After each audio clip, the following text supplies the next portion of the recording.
Hello YouTube, it's going to be a review of the Victorinox SwissTool. I got this probably 5 years ago.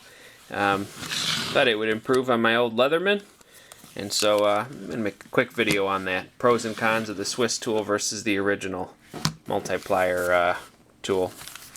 Okay, so we'll start with the Leatherman, I guess. Strong points in this: nice smooth shape when it's closed. It's a good size, you know, it's big enough to fit in the hand, but not too big or heavy. But then if you want to get to some of the tools, you have to open up the tool and then find the tool you want, flip it out, and then either use it like this, careful not to close it up on your finger, or, god damn it,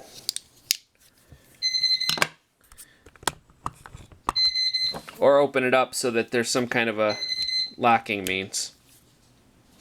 Okay. Another strong point about the Leatherman is that the screwdrivers are nice, have nice square edges, not too, you know, rounded like the Victorinox is. Good array of tools. The file is actually pretty useful. It's a very good file. It's better than the one on the SwissTool. Got coarse on one side, fine on the other. Small screwdriver, can opener, number 2 Phillips. And then I guess the main thing is if you've ever squeezed anything really hard with the Leatherman, you'll know that you have to, the case kind of cuts in on your fingers a little bit if you squeeze hard. So, and then the pouch that it comes with is also really nice. It's just like you would expect. It's leather. It's not, you know, it's pretty compact on your belt. Nice brass snap. Riveted construction, really nice. And pretty small and light for everything that it offers. We go to the SwissTool. Unplug this stupid battery charger.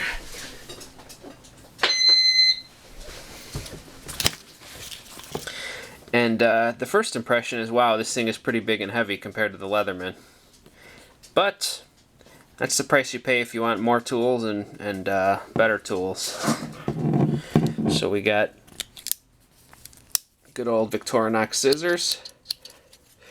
Oh, and by the way, every tool on the SwissTool locks out with just these, locks automatically, and when you want to retract it, you pull these in. So that's kind of nice. And we got number 2 Phillips. The awl, good for kind of poking and prying and scraping when you don't want to mess up your blade. Small screwdriver, flathead. File. I don't know, this just, it doesn't seem very sharp or sturdy compared to the Leatherman one. And it's also the same coarseness on both sides. They call it a metal saw too on the edge, but that's really pushing it. You really would have to be desperate to try that. On the other side, the Victorinox spear point blade. Kind of a mild steel, so it doesn't really hold its edge super well. If you use it hard, it's only good for a couple of jobs and you don't need to be sharpened. But on the other hand, it's very easy to sharpen. Nice big fat screwdriver / pry bar. Medium screwdriver, bottle opener, wire stripper. They actually made that stick out enough so that you could turn it. Get into some places. This is an interesting one. Looks like another screwdriver, but you'll notice this is sharp. This is a chisel. So if you need to cut, you know, going into something. And then I think these are filament cutters, like for cutting fishing line and things like that. Probably could also use it to strip wire. And then, let's see, good old Victorinox can opener, small screwdriver in the end. This is a beauty too, this saw. Victorinox wood saw is super sharp. Always get the job done. I bet more people have cut themselves on that than the knife blade, just because you don't tend to respect it. So I don't know if you noticed while I was talking about that, all the tools are on the outside. So you just pull it out of your pouch, find the tool, open it up, and you're ready to go. You don't have to open the whole pliers and then open the tool and then close it again. So that's kind of nice.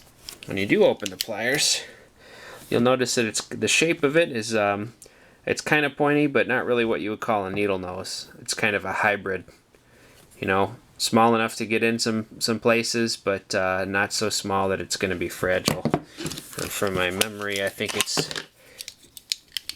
a little less pointy than the one on the Leatherman. This is a Leatherman here.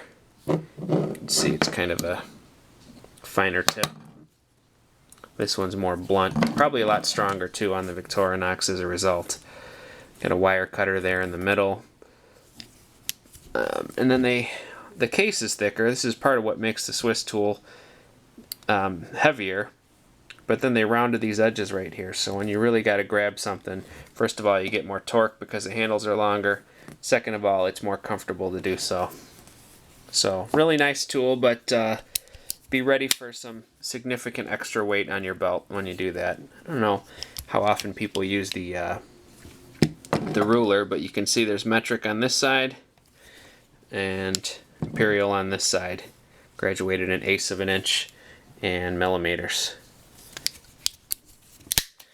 And the pouch is just kind of a basic nylon pouch. It's a little better than the cheapies that you see, like this other one. I guess it works well enough, soft on the inside, but the Velcro, eventually that's going to wear out. It's kind of shapeless, you know.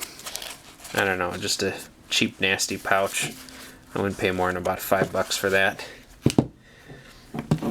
This one, on the other hand, the stitching looks like it's a little better.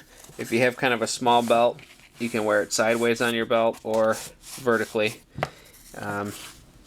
My typical thick belt won't fit on there. And then we've got a snap closure, which is nice. And the snap doesn't go all the way through, so you don't have to worry about scratching it up. I know some guys really are worried about scratching up their tool. And the Swiss shield there. So pretty nice tool. Overall, I think it's a little better than the Leatherman, but it benefits from seeing the Leatherman around and being successful for all those years. And Leatherman, at least when I bought mine, they were made in the U.S., so that was a big, nice selling point for me. And this is, I have to recommend these too. It's a nice compact tool. Nice case, not too big. Got a lot of tools in your pocket.